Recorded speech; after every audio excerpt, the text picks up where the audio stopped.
I commend the EU for its decision to reduce its dependence on Russian oil and to lend a lot more support for renewables. That's exactly what Hawaii is doing. It's going to take all of us to stop the Russians.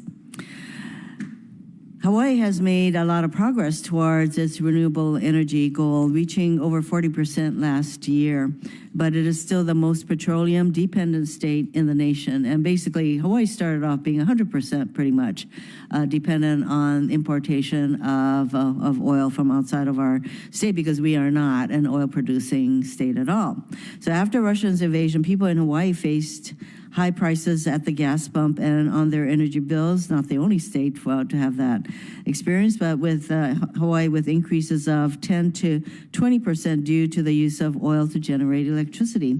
Unfortunately, oil prices have come down, and the addition of new renewable projects is set to lower bills across Hawaii. Ms. Jørgensen, your testimony mentioned that the EU has, quote, ensured tailored support for vulnerable households and businesses to withstand high and volatile energy prices, end quote.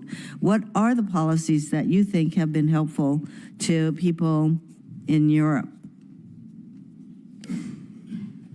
Thank you, Senator. Indeed, households and businesses across the European Union were faced with extremely high energy prices during this crisis over the last year since the war and before the war, as Russia was starting to weaponize energy. Yes. And bring up prices. We've put in place a series of measures. First of all, given flexibility, given room for member states to support some of their industries with the very, very high energy prices. We have created fiscal space to compensate consumers, both households and businesses, through a revenue cap and electricity generation and through a solidarity contribution. So we have created instruments at European level, common European instruments that gives room for member states to provide the compensation and help households. One of the issues we're seeing in this energy crisis is we, of course, need to maintain the incentives for demand reduction. Continued demand reduction is necessary for the European Union to remain energy secure. We need to act both on the demand and on the supply side. And so in order to do that, we have sought to design the measures in a way that did not take away the energy-saving incentives that high prices do constitute. So what role do you see for the additions of renewable energy in the European Union for reducing the level and volatility of energy prices in the future?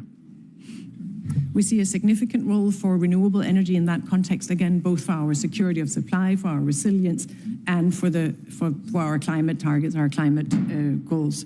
We have already last year accelerated significantly the build-out of renewables in the European Union. A significant amount of gigawatt was added.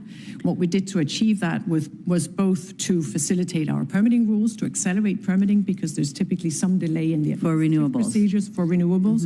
And in addition to that, we have made investment and funding available at European level to go into renewable energy. We will continue with that over the coming years so as to achieve the targets we have set ourselves for the renewable share. What are your targets in terms of reliance on renewables? Do you have a percentage target? Because Hawaii is seeking to be 100% renewable for electricity by 2045. What are the EU's targets, percentage? We aim to have a 45% share of renewables in our energy mix by 2030. That's a proposal from the European Commission that's currently under discussion with our co-legislators. My best to you in achieving those targets. Thank you. Thank you, Mr. Chairman. Thank you.